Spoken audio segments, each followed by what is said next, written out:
Good evening, boys and girls. Today's presentation is about stroke signs and symptoms and treatments. Today, it's been a long day, so we're going to try and go through this with one shot. If I make a mistake, it is what it is. So here we go. All right. To start off, I am okay with strokes. I'm good with strokes. Strokes are not my forte, but I am good at my job. Anyway, I give props to neuro nurses because that's a whole different sort of training. The brain is a very intricate thing. I mean, it has so many different parts, and it's so hard to pinpoint what's going on sometimes. For me, like give me blood, guts, some hearts, gunshots, stabbings, surgeries. That's my thing. The brain, not so much. And to me, what makes it kind of difficult is because you can have someone with a brain injury and it alters their personality, their mood. They can go from being a nice person to being combative, violent, and it's not always their fault. It's because of the process of the injury to the brain. Um, and a lot of times, for some, as in other parts of medicine, you can medicate people to kind of help them with their problems. With the brain, you can't always do that because subtle changes in mood, personality, or other things can mean that the injury is getting worse. So you need that. So you can't always sedate someone or give them medication to calm them down completely because you need to know what's going on. And we won't even get into Ventrix. That's a whole different thing. So stroke signs and symptoms. All right, here we go. All right. I have an article that states strokes in America cause the death of over 800,000 people yearly. There are approximately 1.5 million heart attacks and strokes every year. 1 million heart, 2019, 2019. Again, strokes are very um, difficult sometimes to figure out. We have become better at it. We have centers that are specifically stroke centers. Um, they are specifically designed to identify and treat strokes rapidly to decrease the amount of damage and deficit from a stroke. When looking at what some of the causes of stroke can be, age can be one, but we tend to think of older people having strokes, 60, 70, being most likely at risk, which is true, but we have had people in their 30s and 40s have strokes. We've had, maybe I think the youngest one I've ever seen is maybe 27. And I think that was because of drugs. But there's other people who have uh, genetic disposition to having strokes. And race has an important part to play in it. African Americans, um, a risk of stroke doubles compared to that of whites. And African Americans have the highest death rates from strokes. Um, it's really, things haven't changed here in the in a while, and we need to try and bring that divide closer together. Contributing factors that can increase your chance of having a stroke. I'm not stopping. Some conditions are diabetes, obesity, high blood pressure, smoking, and decreased exercise. As far as diabetes, I think a lot of it has to do with our diet. I remember when I was growing up, we ate out maybe Sunday if we did. Most of the time, our foods were made. Our mom would cook food. My dad would make breakfast every once in a while. But we ate from the garden. We ate. We had fresh meat, fresh fish, vegetables. We always had vegetables with our food. Our sweets were cut down to maybe one thing, We'd have sweets maybe twice a week, and we ate more home cooked meals. We made our meals. Where now everything is processed. We go to McDonald's, Burger King, 3 or 4 times a week at least. Um, we just don't cook food the way it should be cooked, and we don't eat enough vegetables. That is part of the problem, which leads to obesity. Um, it's funny because when most of the patients that I see, if you're a diabetic, you have hypertension. If you see hypertension, you usually see diabetes. They tend to go hand in hand. That's something that we um, need to work on a lot. And I think part of that, skipping down to decreased exercise, is part of the problem too. Um, I keep going back to when I was younger, but it is when I was younger. We went outside and played. We went outside, we played football, we played basketball, we played baseball. Now generations are more into Xbox and other games, and they play inside sitting down, which doesn't increase the heart rate, which doesn't make you sweat, which leads to a disposition of being obese, which leads to being diabetic, which could lead to be having high blood pressure, which can lead to stroke. Smoking is something else that we uh, increases our rate of strokes. Um, it's just it's very hard to do as far as quitting smoking because my dad smoked for over 30 years. He tried and couldn't. Once you get hooked on smoking, it is very difficult to stop smoking. But we should try, and we offer treatments for people to help them stop smoking.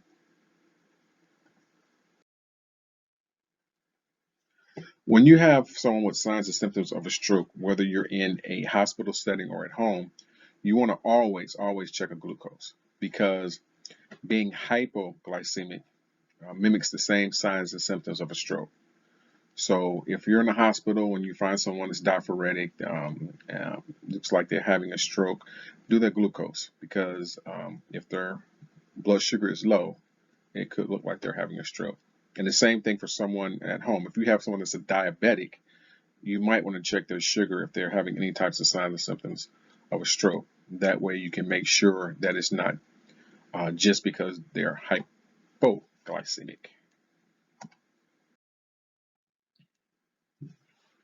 Um, some things are not easily changed or can be changed by us. Some are due to heredity. And that is something we can't change. That's a factor that can't be changed. Like I said, it is what it is. You just have to learn to deal with it and do the best you can with controlling whatever it is, diabetes or anything else that you have from heredity. Signs and symptoms. How to recognize a stroke in progress. All right, there's something which we call a B fast. It is a step we use as rapid response nurses to figure out quickly if someone's having signs and symptoms of a stroke. It is a good reference. It's not the only thing we look for, but it's the major things we look for. And you can do this at home too for your family members, especially older. The first thing you want to look for in the B is balance. Is a person's gait or how they walk. Are they unsteady? Are they leaning to one side? Are they falling down? Could be signs and symptoms. The E in B fast is for eyes. Are the eyes equal in size? Is a patient having blurred vision?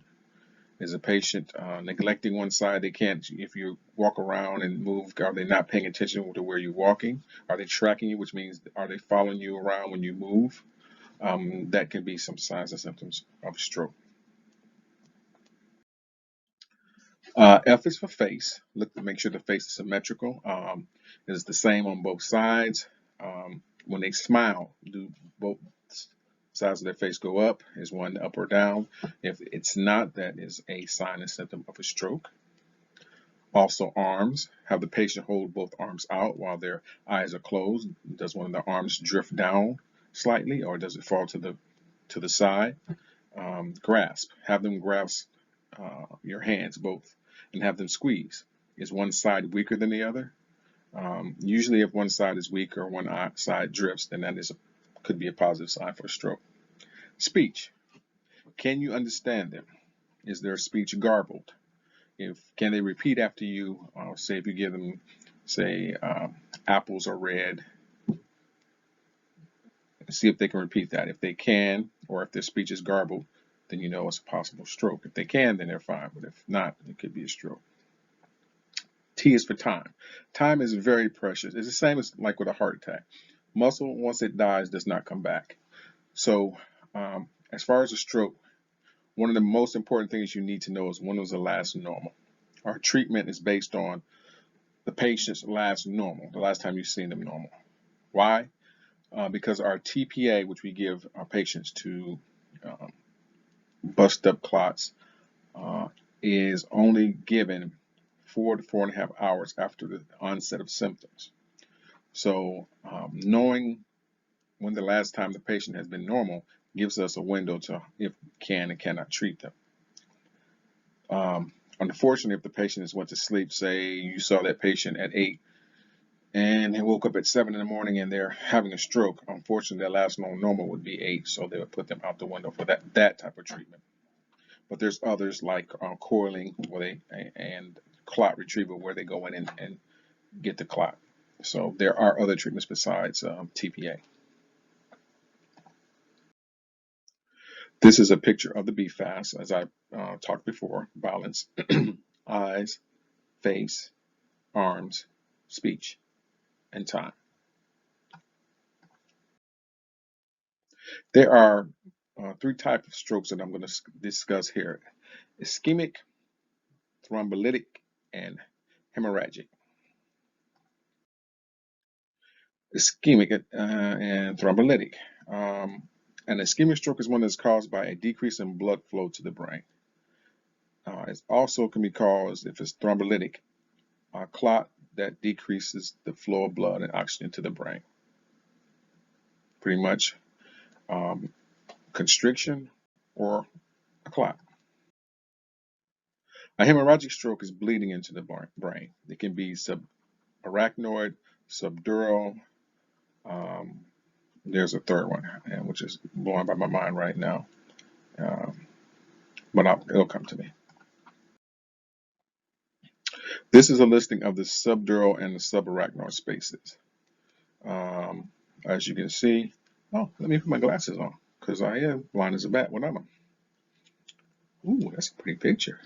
All right, we've got the subdural spaces here and the subarachnoid spaces here. And you see how the blood vessels are in these subarachnoid spaces. You have much more. You have more blood vessels here. All right. This is a part of the tissue death caused by a stroke, which this one is caused by a blood clot, where you have all these little clots together which block the flow of blood to the brain and to the tissue. And where that tissue does not get blood flow, it dies. So that would be right here. And as you see that dark tissue, it's dying.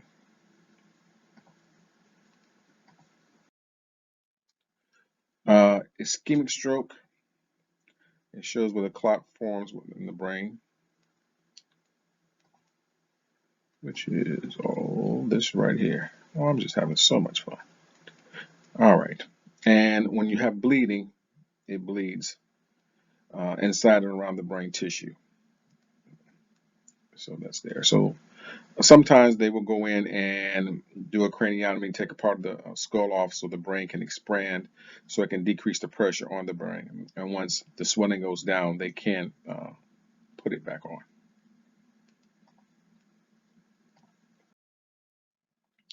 Let's show some CTs here of strokes. All right, CT of the head, which shows you right here. And here it shows you an ischemic stroke on the dark area. Then you have hemorrhagic strokes, which pretty much lights up as white. And these are the types of bleeds: the epidural, the subdural, subarachnoid, and to intracerebral. That's in the brain itself. That's the one I could not remember. So these are the types of bleed that you have, and the subarachnoid.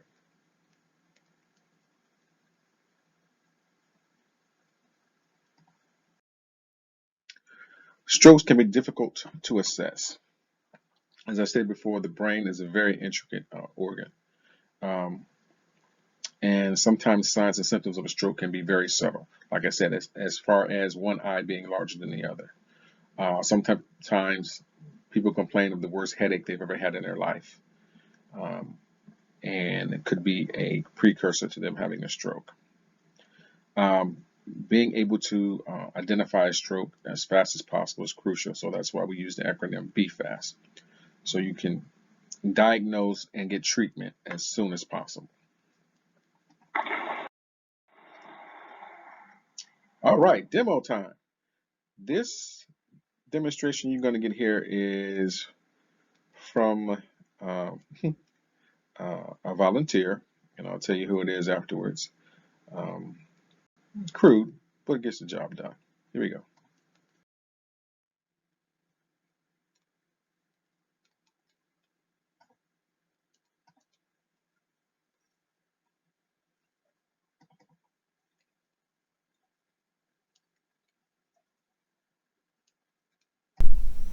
All right. To be or not to be? That is the whatever. This will be the visual part of Be Fast. We'll start with balance, but don't need to demonstrate that because balance is anyone that has, say, a weak leg on one side, they're leaning over, can't walk, or are falling, then that could be a sign and symptom of a stroke. E is for eyes. For your family members, you're looking for, say, one eye is constricted and the other eye is dilated. If they're complaining of blindness on one side or not being able to see clearly on one side, that can be a sign and symptom of a stroke. For nurses, you want to check the pupils, pearling. Make sure that you turn the lights off when you do this because with the lights on it can cause not work as well. So you turn the lights off and then you look into the patient's eyes, their pupils. You're looking to see that they constrict and dilate. If you have one eye that does not constrict and dilate, then that is a sign and symptom of a stroke. So also the same as far as sight. If they're having problems seeing on one side, if it's blurred vision, then you want to consider that they're having a stroke. The next one is face. You want to look to see that they're symmetrical on both sides. When the patients, well, we'll do that before, and it doesn't look like that on one side. So when they smile, that droop will still be on that side still. Also, you have to stick out their tongue. If their tongue is deviated to the left or right, that is also a sign and symptom of a stroke. All right, and next we move to A, which is arms. So what you want to test for a patient is you have them hold their arms straight out. And you can do this or have them flip palms up and then tell them to close their eyes. Now you want to do this for 10 seconds. And if one of the arms start to drift, that is a positive sign. And if it falls straight to their lap, then that's a positive sign for a stroke also. You want to watch for that. The S stands for speech. So, of course, when someone, you have them repeat something. Say something, red apples are always red. Red apples are always red. But if they repeat it and they're slurred, red apples are always red, like you're drunk. Red apples are always red. Ooh, that was funny, wasn't it? Anyway, that's a sign of a symptom of a stroke. If they have slurred speech, if they have difficulty trying to get out what they're trying to say, they can't, they know what they want to say but can't say it, or they can't read something you give to them, then that is possibly a sign and symptom of a stroke. The next thing is time. Time is very important. You need to know the last known normal, whether it's at home or in the hospital. A treatment, TPA, has a time limit. The time limit on TPA is 4.5 hours for right now. It kind of goes back and forth. But they can only give that drug 4.5 hours after the signs and symptoms of a stroke or from the last normal. So time is very important. So if you see any of these symptoms or you think that they're having any of these symptoms, call either, if you're a nurse or a rapid response or a family member, call the squad. It's better to be wrong than be right and not have called. I mean, you can always send the squad away. That's not a big deal. But if you're right, then you can save brain tissue and hopefully not have any issues or deficits because you waited too long. Well, that's all the fun I have for today. Be good, children.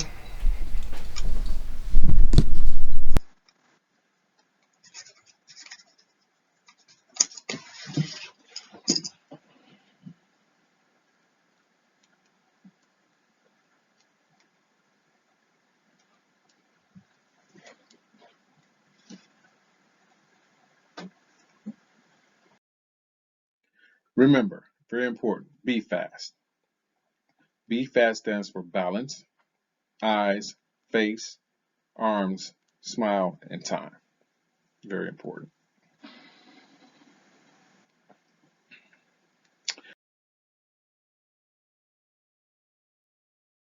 In conclusion, as I said, strokes are very, very complex, but the sooner you can recognize, the sooner you can get treatment, the better the outcome is. Um, it depends on the type of stroke, whether it's subarachnoid, epidural, or subdural, has a lot to do with the outcome also. But remember, be fast. Call the squad or call rapid response if you're in a hospital as soon as possible. And one, check your glucose. Two, do your be fast. All right, that's about it. Boys and girls, can anyone under 30 tell me who made this song?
Merry Christmas, Cleveland. It's